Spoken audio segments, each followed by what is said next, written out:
Hello and welcome back to RC Time. Fuselage on the bench, tails all on, all quite happy with that. All looks nice and square. Now trying to finish the sheeting. I'm not going to talk too much. What I'm going to do is I'm just going to get on with it, and then I'll have a look at the footage and probably speed it up for you so you guys can watch me do it. Ain't too much here to do. I'll probably do a couple of sessions. I'll see if I can get half done today and half done tomorrow. Won't be too bad. The awkward bit about it is, as you can see with this fuselage, with quite thin hair, we and out. This is about the widest point here, and then we narrow back down again. So obviously your biggest area to cover is hair. So there's going to be a bit of cutting and messing about. So what I'm going to do, I've got straight sheeting up to here, or planking should I say. So I'm going to go to here now and do a couple of straight bits across here while I can, and then we'll start just cutting nice slivers to fill in. Do the same the other side, and then cut nice slivers to fill in there. I think that's going to be about the easiest way to do it. So like I say, it's quite a bulge here. It's higher, wider, so that causes a bit of a shape problem. Nothing serious. If we was using wide sheets, we would try and shape the sheets round to get them to a lot better and to cover the area. But as we're doing planking, it's not too bad. Alright, so I shall leave you to watch me. Yeah, enjoy.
Okay, there we have it.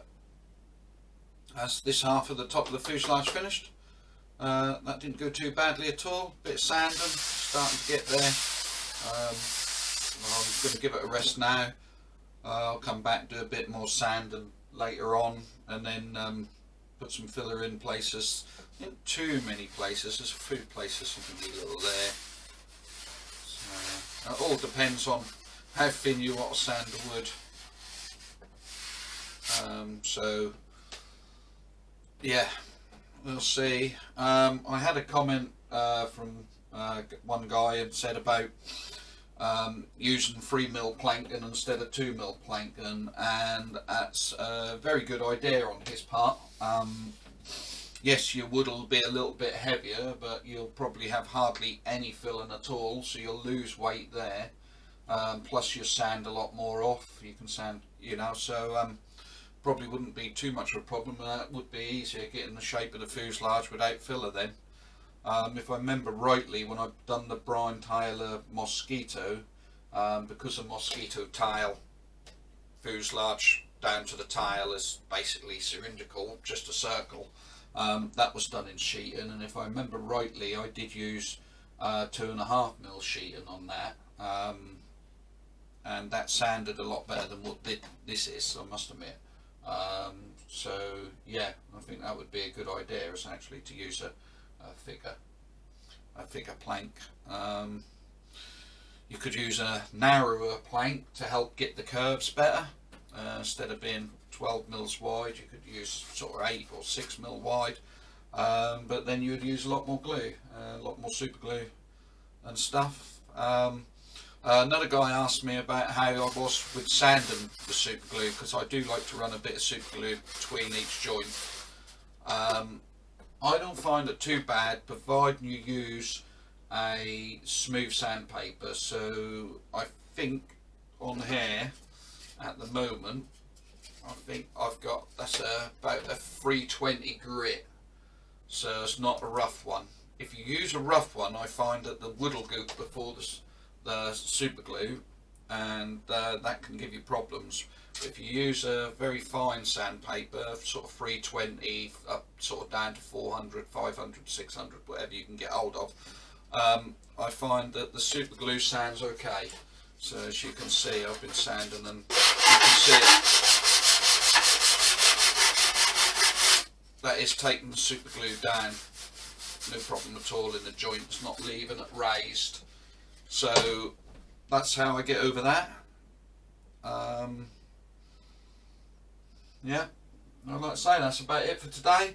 Hope you enjoyed the video. Hope my editing isn't too bad. I'll try and speed it up, or I'll have a look at it and leave it in real time. I'll see what I can do. Alright, I say thank you for watching, and I'll see you next time when we'll do this other half. Okay, bye bye.